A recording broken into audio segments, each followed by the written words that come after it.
Today, I'm joined by Gigi Orta, a managing director at JP Morgan Private Bank, to discuss the movie Love Actually. Gigi and I unabashedly revisit this Christmas movie in the month of May and discuss the potential estate planning issues facing the characters in 5 of the movie's storylines. Do Harry and Karen stay together? Should Juliet and Peter get a prenup? We explore these questions and more. And if you look for it, I've got a sneaky feeling you'll find that Love Actually is all around. Welcome to The Verdict, Estate Planning Through Film, brought to you by the Private Client Group at Farella, Braun, and Martel. I'm Hans Young, a family wealth partner at Farella. Through this podcast, my guests and I will provide an entertaining look at family wealth and estate planning topics through well-known Hollywood movies.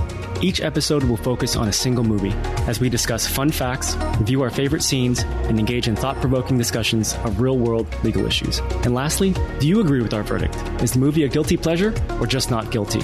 Again, welcome to The Verdict, Estate Planning Through Film.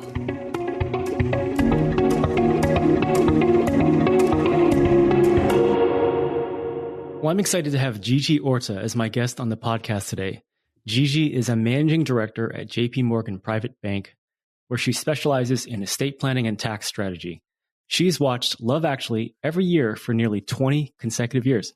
Gigi, welcome to the podcast. Thank you. Good to be here. Yeah, absolutely. Before we dive into our more substantive discussion today, let's get started, as we always do, with some fun facts about the movie. The movie released nearly 22 years ago on November 14th, 2003.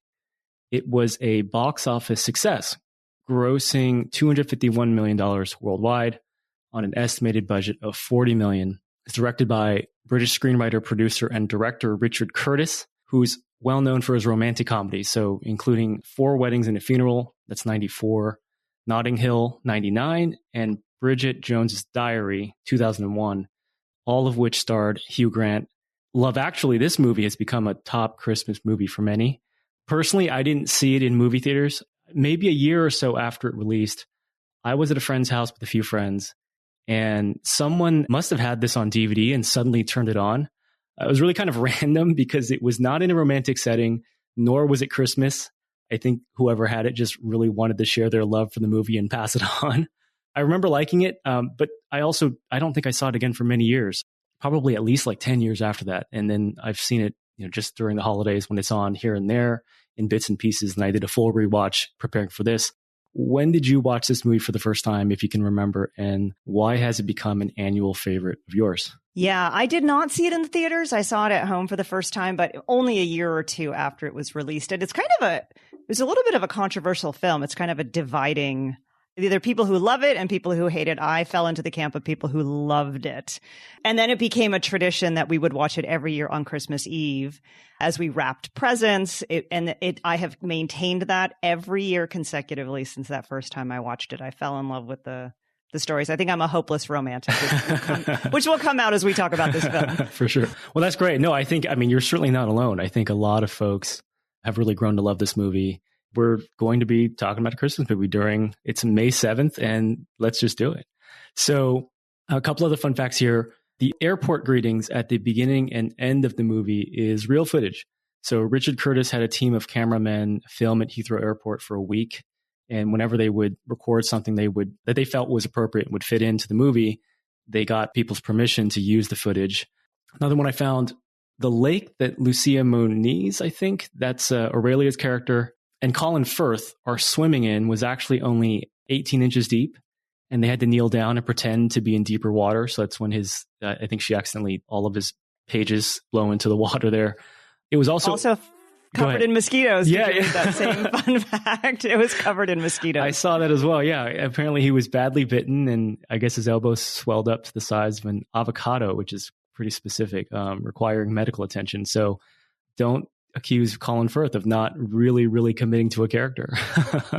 Billy Mack. So Bill Nye, I hope I'm pronouncing his name correctly, and his manager, Joe, they're the only characters in the movie whose storyline doesn't directly connect to any of the others.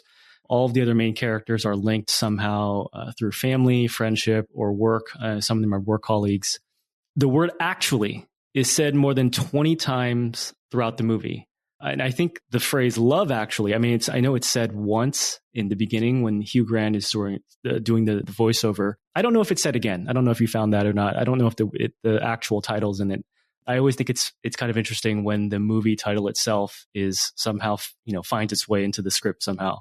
But yeah, it's at least once, and actually it's 20 times. The movie led to a mini sequel called Red Nose Day, actually, which is a 2017 short film that aired as part of the UK's Red Nose Day, which is a live fundraising event. That short film is set 13 years, I guess, after the events of the original and shows what many of the original characters are up to.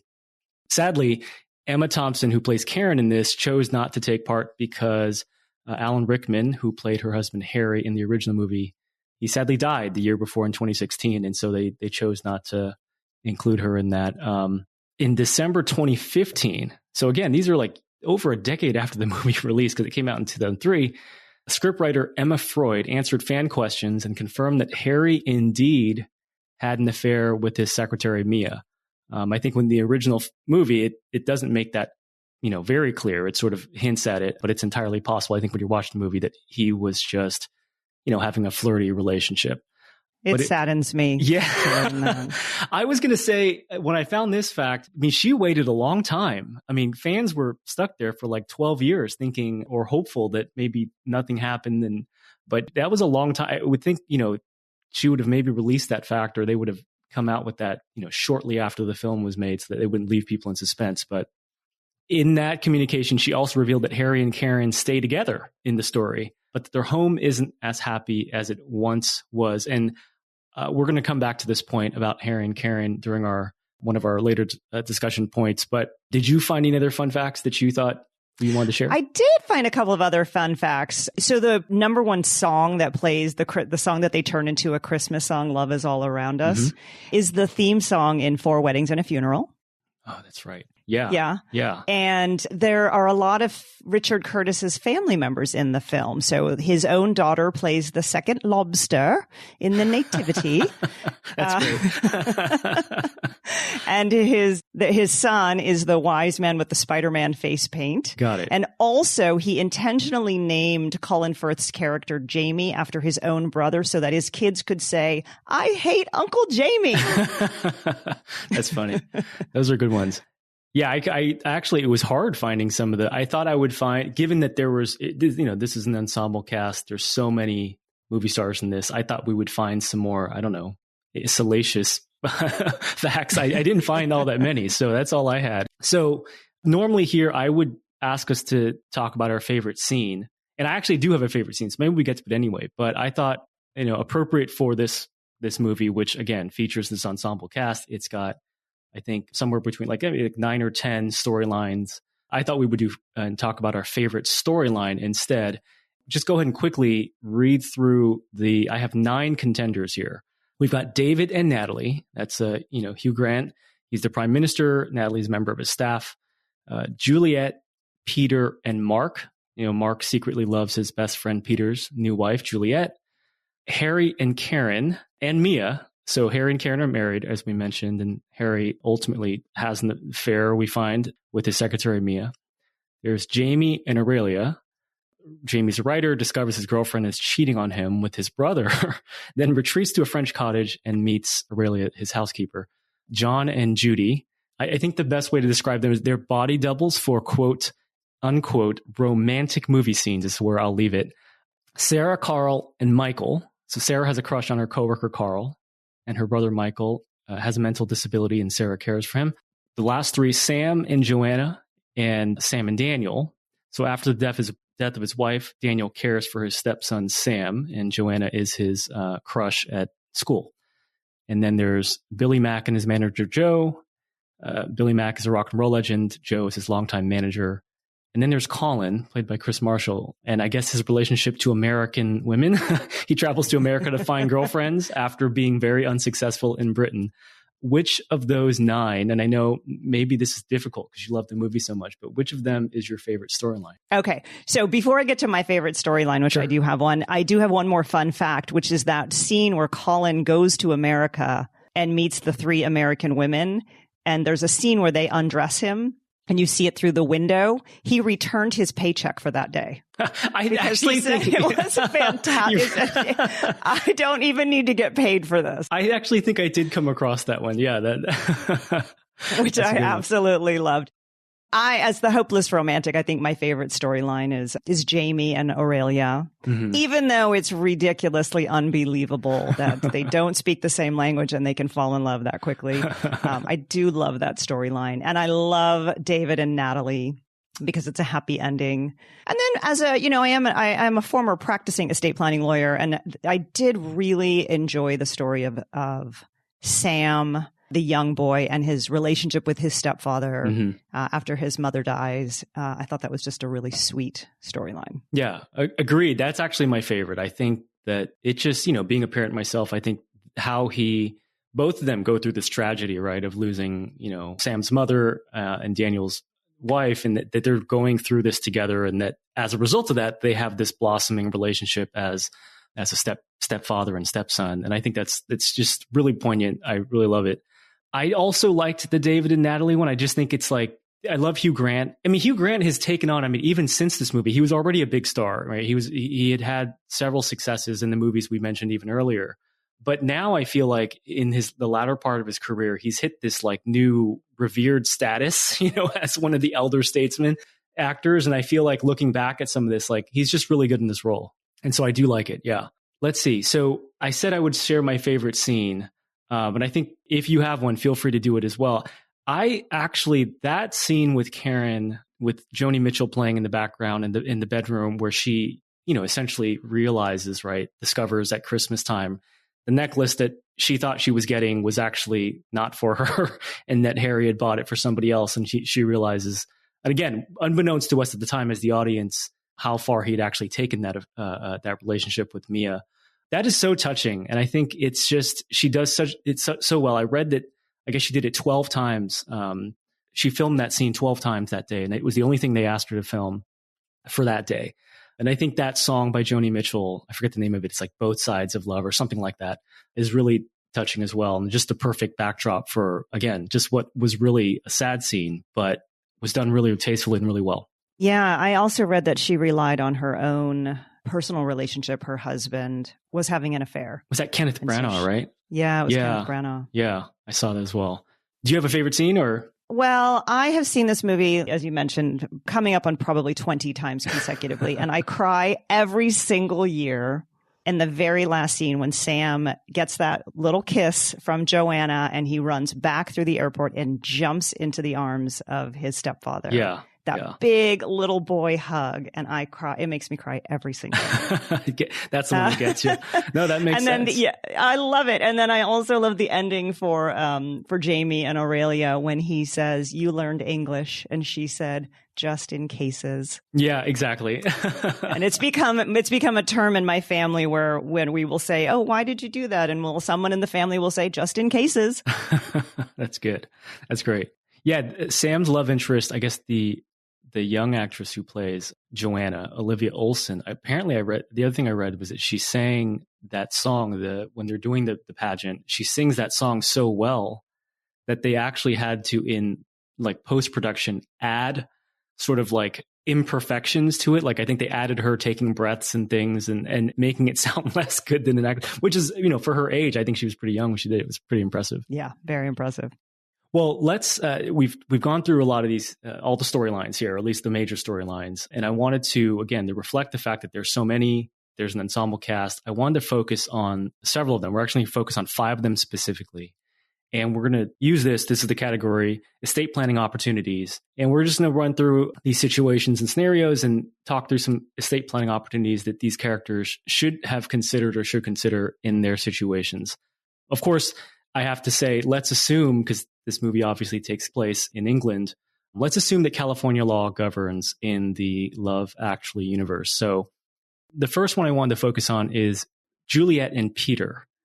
And so we start the movie, right, with them getting married. We're at their wedding, or pretty early in the film. And I guess I wanted to ask you to kick it off. So they represent sort of, getting married, marriage. Are there any estate planning considerations that they should immediately consider, given that they've now stepped into this new life together? absolutely. I think when I talk to couples who are getting married, I think the first conversation I like to have as a California advisor is to talk to them about community property versus separate property and the concept of a prenuptial agreement or a postnuptial agreement if they choose to wait until after the marriage. And sometimes that's necessary because they choose to do it and it's too close to the wedding to really properly execute a premarital agreement. But in my opinion, knowing what the state of California would do with your assets on divorce or on death is an important piece of information. And my objective is never to talk somebody into or out of a prenup, but to explain that there are community property laws in California, and the state has decided for you what the character of your assets is going to be. So I think for many couples, it's a really good conversation.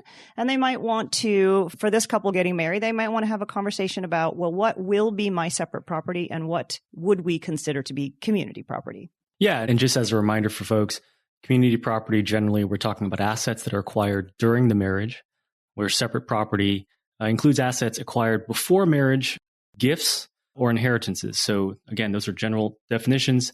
I agree with you. Yeah. And that discussion, as an advisor with clients who are usually having this conversation, right? It's their marriage or their wedding is coming up. And so it is a sensitive topic to just bring up. But I think you hit the nail on the head. It's not about talking them into or out of doing something. It's giving them the option to know that, especially if one spouse is, or one soon-to-be spouse is bringing significant assets into that relationship, whereas the other one isn't, what these laws in California regarding community and separate property will mean if they're not careful, and that they can really, while everyone's amicable and everyone's agreeable and things are going well, sort of lay out what should happen and what the characters of these assets should be in their minds right from the get-go, so there aren't surprises later.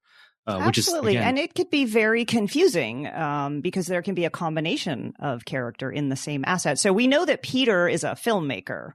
He's the one who's filming the adult mature film right. that we're using the body doubles for. And so what if, for example, he had started that film prior to marriage and gets married and continues making the film? So some part, and let's say it's his own film, like just for sake of argument that this is his own investment, his own film, would part of the film that was done before he was married be separate property, and then the component that was filmed after marriage be community property? Might be a good idea to clarify. Right. Particularly, I think, to take that further, if he owns his own film production company or he's got an interest in a company that's even larger than that project, yeah, it's good to spell that out, because once he gets married, and particularly more complicated if, like many clients often find themselves doing, commingling assets between accounts or not properly titling things, it can get very complicated. So yeah, I think prenuptial and postnuptial agreements are certainly recommended.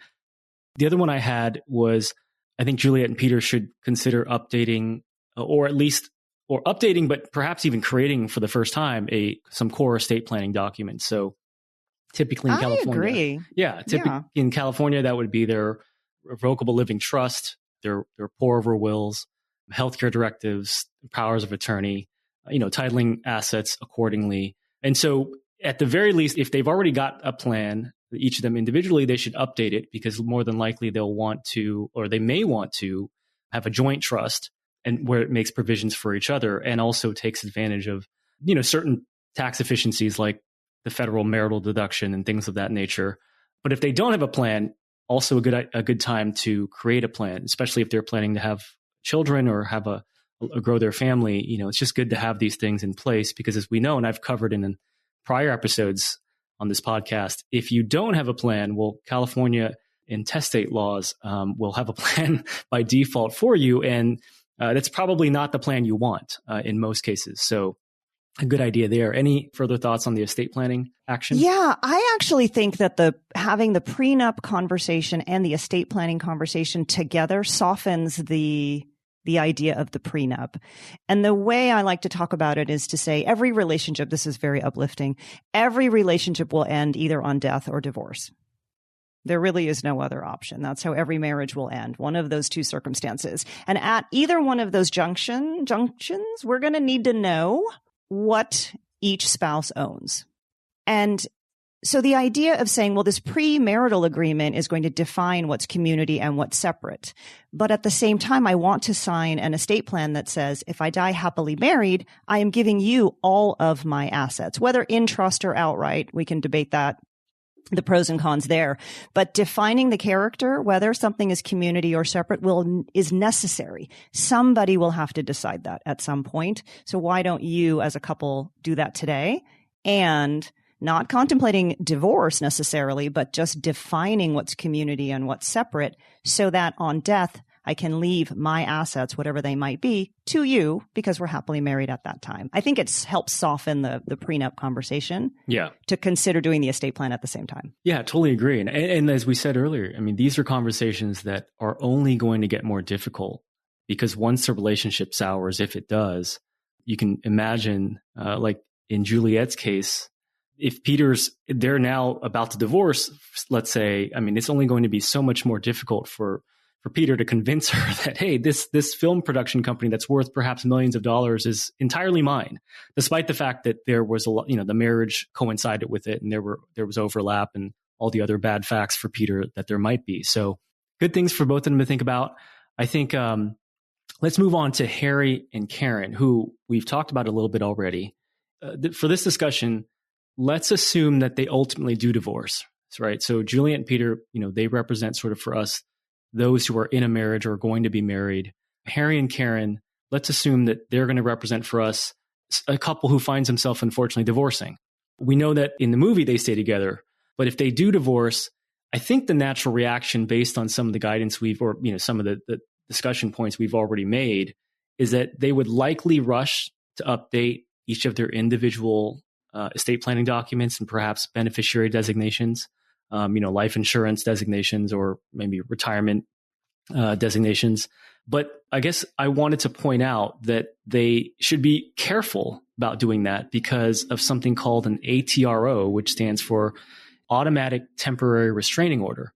This is required by the California Family Code to be included in every divorce and legal separation action, and it unfortunately automatically takes effect when a spouse files for divorce or legal separation or when the other non-filing spouse is served.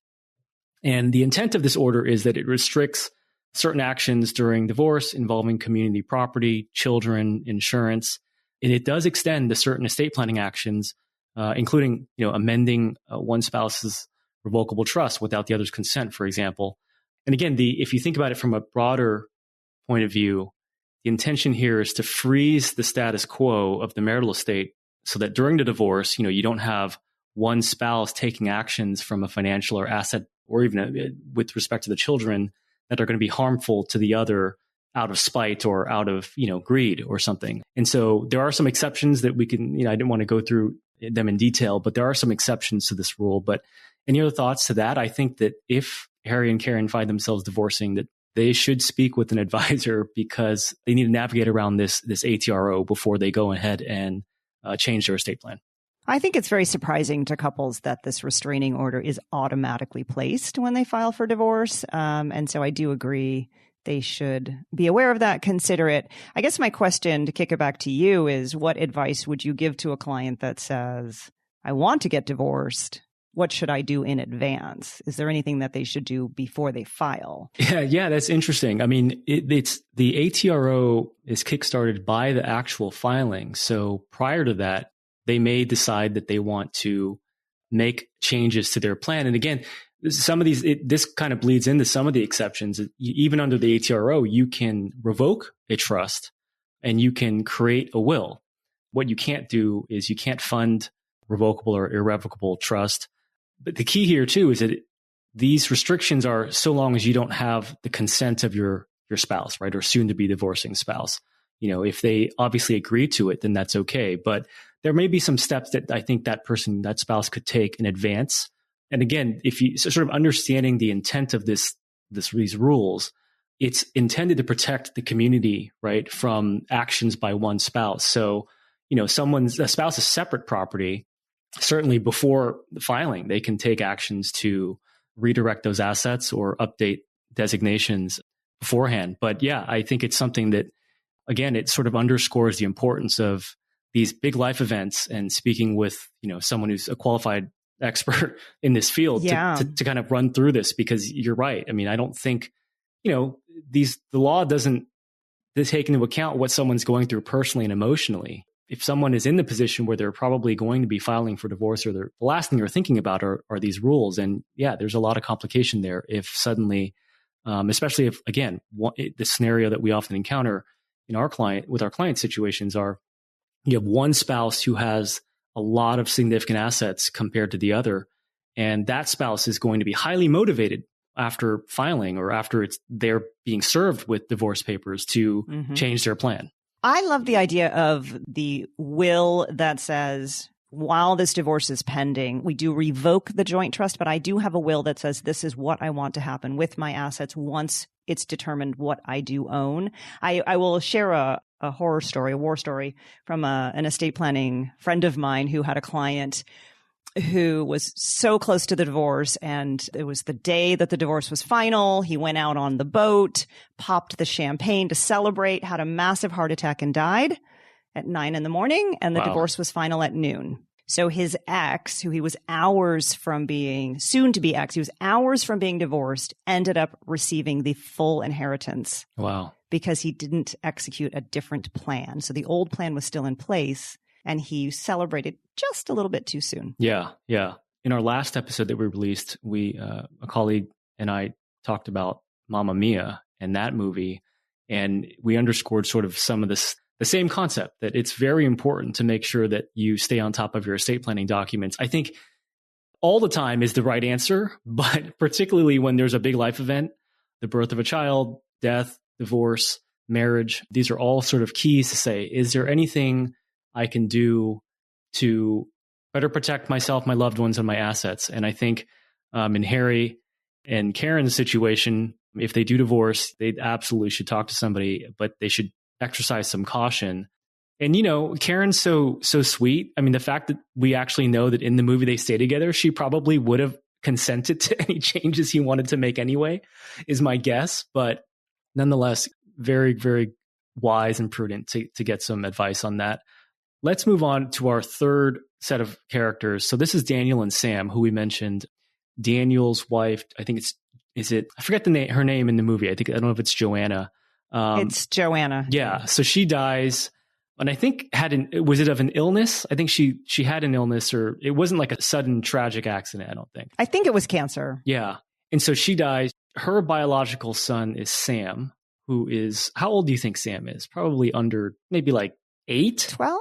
Oh, 12. Okay. Wow. I want to say middle school. Yeah, I guess it was middle. Yeah, maybe. He looks very young. He does. But by the way, he goes on to have a great career. Yeah, and so my teenage kids absolutely love, actually, because they've seen him as an adult. Yeah. Yeah. And I saw in researching for this, I think he got married sometime in the last couple of years or something like that in real life. So maybe he should listen to this too. get some estate planning done.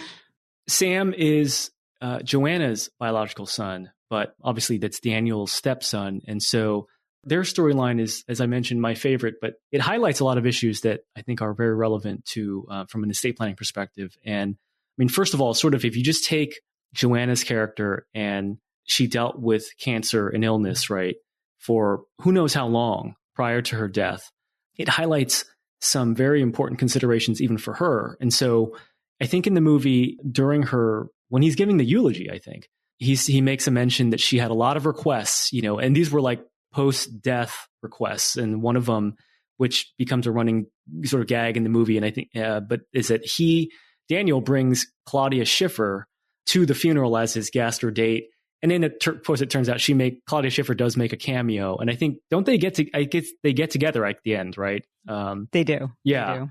And so those types of wishes, while that one, obviously they did it for comedy's sake, those and similar types of provisions or wishes can be made by someone in Joanna's position, right? You would normally do this in maybe an advanced healthcare directive that would allow her to, and that document allows you to nominate an agent to make healthcare decisions on your behalf in case you're alive but incapacitated. So often folks will include disposition of remains, instructions on how their remains should be handled, whether it's, cremation or burial, whatever. And that document can be fairly extensive. As you and I kind of talked offline beforehand, folks can include quite a bit of detail in some of these instructions. And I think for Daniel and Sam, even prior to Joanna's death, just from the standpoint of the illness and we don't know whether she was mentally incapacitated or not, but let's just say she maybe fell into a coma towards the end of her battle with cancer. That advanced healthcare directive would be important for her because that's exactly how she would have left an instruction, like having him bring Claudia Schiffer and things like that. So any thoughts on that before we move? Yeah, I think many people consider the Advanced Healthcare Directive to be the document that only talks about end-of-life decisions, like termination of life support. Do you want to be an organ donor? I had at least one client want to be cryogenically frozen. But I think the fun part of the Advanced Healthcare Directive, if there's fun to have in talking about death, which you and I do on a daily basis, but you can plan your own funeral or memorial service. You can put all of your wishes into the Advanced Healthcare Directive. And I have had people give me their playlists, the cocktails that they want served. And he does, in the film, he does say that the music was chosen by his darling Joanna. Right. He did not choose it, and it is the Bay City Rollers, which is a very campy, 70s band. But I thought it was actually really sweet that she had chosen her own music and they put that slideshow together. And I think that it is something that people should consider, that leaving your loved ones with the burden of deciding how and what kind of service it's actually really, really hard for the survivors to decide what kind of service to have. And I think it's really a great gesture to say, this is what I want. I want a celebration. I want, music and drinks. Or I had one client say they wanted everybody to cry. They wanted it sad and somber. And those were the instructions. Yeah. And then we were joking a little bit about the different wishes for remains. And I have had lots of different requests that I wrote into the documents, one of which was that the ashes were to be buried under a peach tree so that every time somebody ate a peach, they would think of her. Which I found a little creepy. It's a little disturbing, actually. Yeah. I don't know if I can look at peaches the same way after this. And Joanna's character too, it's funny, we've with this long discussion just based on decisions that she's not even an actual character. I think she's just a photo, right, in the movie. And she's supposed to be somebody, by the way. The photo was of somebody, I forget who it is. But she had time because given that she was dealing with a disease like cancer, which, presumably she had, was probably dealing with it for at least a few months, right? If not many years. And so this Advanced Healthcare Directive, think about the importance of that document and the instructions in it to Daniel and to her surviving loved ones in, as you just said, expressing her wishes. She at least had time to sort of prep in advance, knowing that she probably was not going to make it, right? We're reading into some of it, and speculating, but it again goes back to this importance of having, if you're the average person and you're alive and well, you never know when something could happen and your health could, tragedy could strike. And so it's good to have these documents prepped in advance because it's one thing to have had the opportunity to plan for this and you just chose not to, right? Versus I think Joanna clearly took this very seriously and put a lot of thought into it. And as you said, takes that onus and that burden off of her loved ones who are already grieving, right? You got to remember that this is a sensitive time for the people who have survived her and they want to do right by her. And she's given them a clear path on how to do it. So it's really important. The other document or the other thing I wanted to talk about, and it again relates back to Joanna, but now it's her death.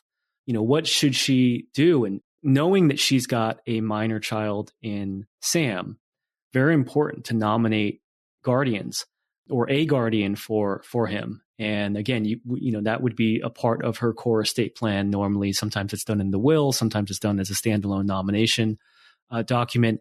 But I'm assuming that if she were living and she could answer this question, she would say that Sam is probably the most, if not, or one of the most, if not the most important person in her life at that time. And to make sure that someone is caring for him.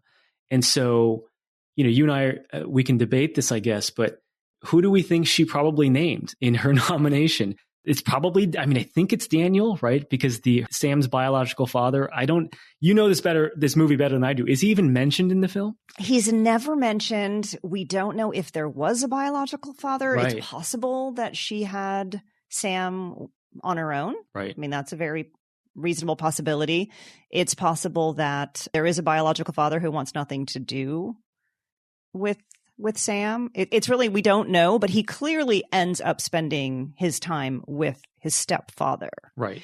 And I don't know if that's because Joanna put that in writing in her documents, or if there really wasn't a biological father. But I guess the question is, if there is a biological father, how much say would Joanna have in naming her second husband? Let's say she had been married before and there is a biological father. Would she be able to say, I want my son's guardian to be my second husband, his stepfather?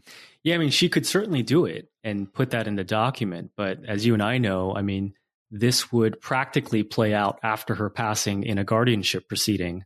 And the court is going to have to weigh what's appropriate for Sam, assuming that Sam's biological father is there, it exists, and is wanting a part in his life.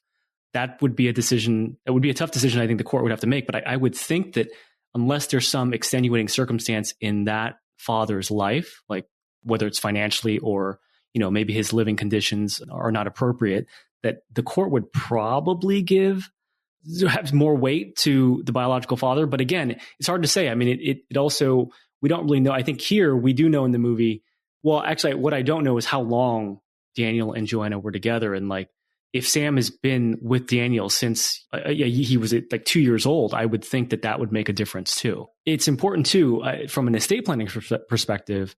And I also covered a little bit of this in the Mamma Mia episode. But under California law, a stepchild such as Sam generally doesn't inherit as an heir of a step-parent. So he wouldn't inherit from Daniel as an heir unless certain requirements are met.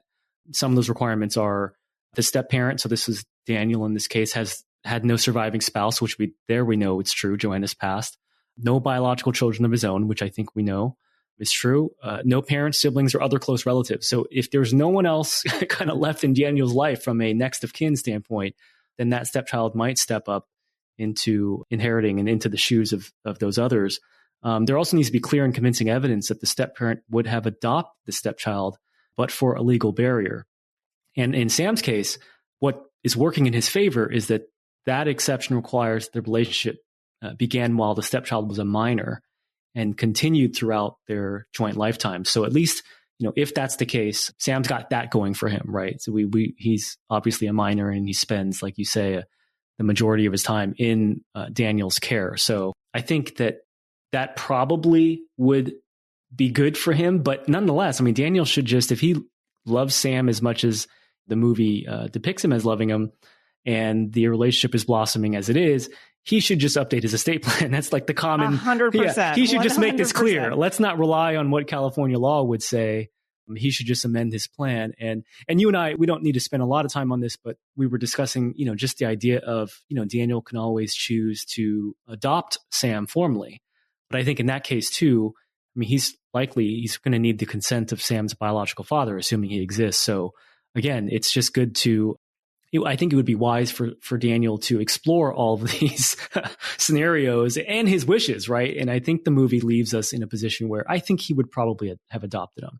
I think all roads lead back to update your estate plan. Yeah, exactly. To make sure it follows your wishes. Yeah. And I'm not just saying that because we're both estate planning lawyers, but I do think he wouldn't even have to adopt. You can leave your money to anybody you wish to leave your money to.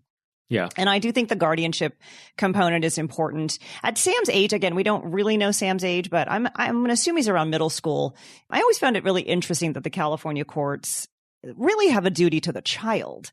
So at his age, they would probably ask Sam, who do you want to live with? His opinion is going to have some weight in court when the guardianship proceeding. And so he has such a close relationship. Those two do have a very close relationship.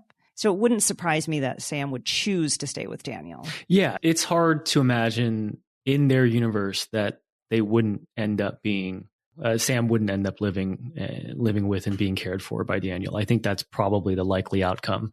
In which case, yeah, I think, again, it goes back to then Daniel should just, at the very least, update his own estate plan so that whether or not Sam becomes, his formal adopted child or not, he's probably going to leave a portion, if not all of his assets. Obviously he's very young, so there would probably need to be some trust or custodial account or something put in place for Sam's benefit. But nonetheless, just make it clear. And I think it depends on whether Daniel marries Claudia Schiffer. Right. That's true. I keep forgetting about Claudia Schiffer. I guess she got paid 200. So she was in the movie. This is the other thing I read. She was in, her role in the movie was like 20 seconds. And I think she got paid $200,000 for those 20 seconds. So not a bad payday for just showing up and having, I think she's got a couple lines at most. Okay, so the fourth set of characters we want to focus on is Jamie, and this is Colin Firth's character, Jamie, and his cheating girlfriend. We actually are going to, as much as I think it would have been fun to talk about Aurelia, we're going to mostly focus on Jamie and his cheating girlfriend, who we see at the beginning of the film. I don't know that she's got a name. I didn't find one, but I wanted them to represent sort of, we've talked about married couples who are going to get married, couples who are married, but one of them falls ill or dies. This is the unmarried couple that chooses to live together and cohabitate. Again, you and I were kind of going back and forth about it. I think that it's just his girlfriend. I don't think they're married. And how sad for his character. I mean, that's what sends him off to France, I guess, the French cottage, is that he comes back and he discovers that she's cheating on him with his brother. Given that they clearly live together and I don't believe they're married, I think you and I would recommend that they have a cohabitation agreement prepared. We don't know how successful, I mean, I don't know, or at least only having seen the movie a few times, I don't know how successful of a writer Jamie is, but let's just assume that he's got some significant assets. The idea of a cohabitation agreement generally is that it's a legally binding document that outlines the distribution of assets and responsibilities of each person in that relationship during and potentially after the relationship ends. So think of it as it's similar to a prenuptial agreement for married couples, except that this is a binding legal document in the context of an unmarried couple, particularly appropriate for unmarried couples who are in a long-term, serious relationship, who decide to move in together. And especially if they have joint property, I know folks often combine have joint bank accounts or co-own real estate, or maybe they go into an investment together. These are all sort of circumstances that would only underscore the importance of getting one of these agreements put in place. Any other thoughts you had on Jamie and maybe before this happens, right? Going into a cohabitation agreement with his girlfriend? Yeah, I think you're right. I think they're not married. And I love the idea of a cohabitation agreement. In my experience, couples are very reluctant to enter into something that feels so business-like with a relationship. But for reasons we're going to discuss, I think it's very, very important to have that in place. I do get asked from time to time how long couples have to live together to have a common law marriage in California.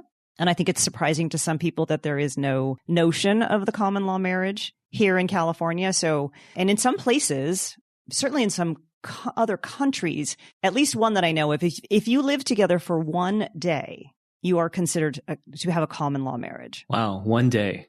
One day. Be careful of those sleepovers. Be careful. Yeah. Be careful. No slumber parties. Yeah. But I do think it's really important for couples to think about how will things be divided, because California does not have the common law marriage, but we have another concept which is commonly known as a Marvin action. And that is it can be an implied or an express promise to support the other person after the relationship ends. And without that cohabitation agreement, I think you can get into some sticky situations where someone might make a claim that suggests one person would support the other, that there was some sort of an agreement to do that. And the really scary thing about this is it doesn't have to be in writing. Right. It doesn't have to be an express promise. It can be implied by the actions of the couple. Yeah, no, it's really important. And the cohabitation agreement is in an effort for that couple to avoid the possibility that when they separate, that one of or both of them will seek to enforce their Marvin rights. And as you mentioned, Marvin rights are essentially legal actions that unmarried couples can pursue to enforce express or implied agreements regarding financial support and property division after that relationship ends. And it's based on a landmark case from 1976 called Marvin v. Marvin, which the point of that case was to establish that unmarried partners can have legal rights similar to those of married couples. So I think you're right in that I think many unmarried couples who do choose to live together are, one, initially reluctant to enter into a cohabitation agreement because, again, it does sound very business-like, contractual, sort of takes the romance out of it, which is exactly what this film is not trying to do, right?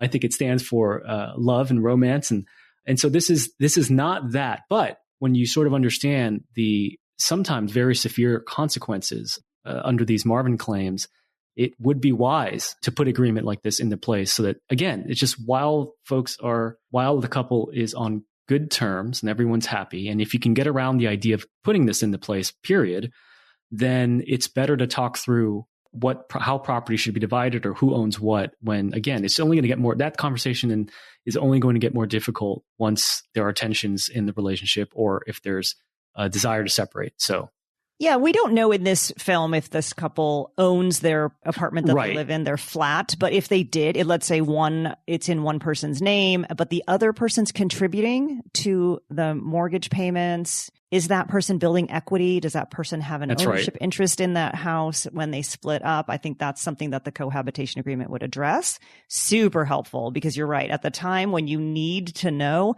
it's not a time when this couple can have that conversation. Yeah, and that concept of tracing assets to determine its character is often, I mean, it's one thing if you imagine like this happening for like 6 months to a year. I mean, if you imagine a couple that's been together for, let's say, 15 or 20 years or something like that, I mean, the amount of commingling of payments and assets is going to take a forensic accountant to have to go and unravel. And so usually, in my experience, when you work with or have clients who are going through a divorce or in this case, right, unmarried couples who are separating, they just want to be done with it often. When you don't have these agreements in place, it's exactly the opposite. You're actually stringing out the complication and complexity of that separation, particularly where there's going to be conflict between the two. I think people are so prepared for divorces to be ugly, and but they don't spend time thinking that even unmarried couples, right, even the conscious uncoupling of an unmarried couple can be really, really difficult and time consuming to separate those assets out. Yeah. For all those reasons that you just pointed out, the commingling,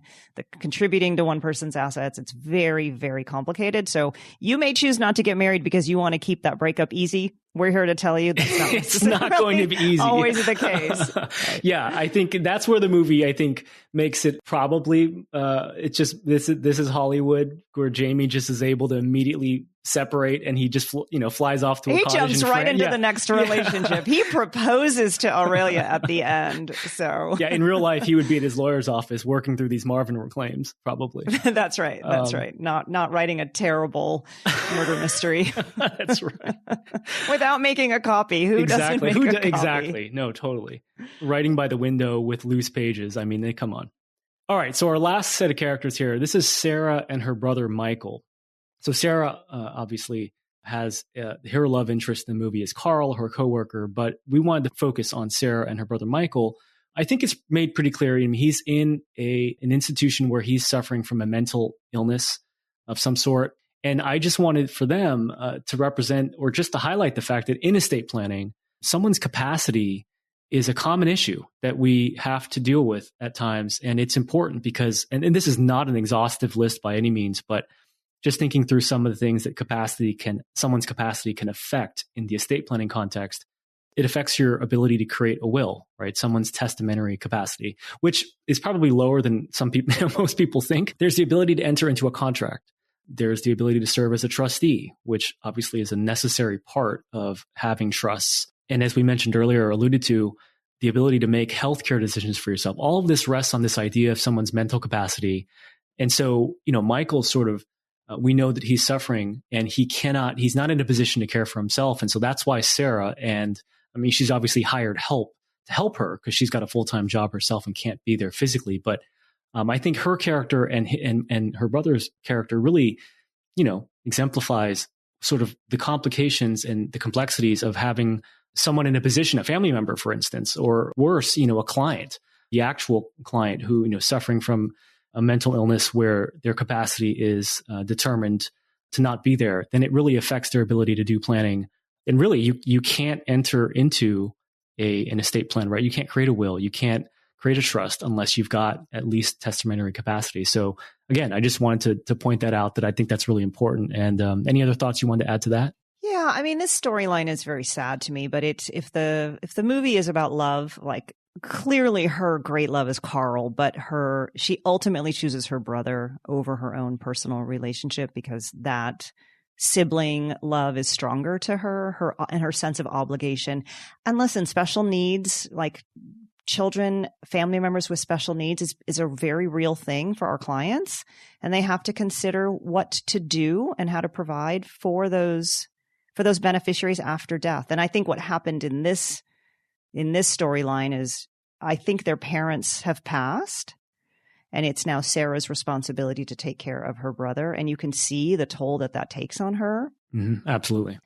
But it's something that we really need to help our clients think about is what is the best way to provide that continuing care. In this storyline, he's got a sister who will do it, but that doesn't always exist. Exactly. I was just going to say that is, and we don't have time to go into these topics very deeply. I just wanted to mention them though, is that, there's a conservatorship proceeding that often happens in cases where you have an adult. So like where, we mentioned guardianship proceedings where that's for a minor, if you have an adult who can't care for their own personal or financial affairs, you're going to have a court ordered or legal arrangement where a judge appoints a person, right? The conservator, to manage the personal and financial affairs of that adult who's known as the conservatee. And that occurs when the conservatee is determined to lack mental capacity, as we mentioned. So it's very possible that in this case, again, we're reading and speculating here because the movie's not about this, but it's likely that Sarah may be a formal conservator for Michael. The other topic I want to just bring up is for Michael, for those who are suffering from some type of disability, there is something called a special needs trust, a legal arrangement in which, where assets are retained in trust for that person, allowing them to receive. And the point of this is that they can receive supplemental support without jeopardizing their eligibility for, public benefits like Medi-Cal or, supplemental security income, SSI.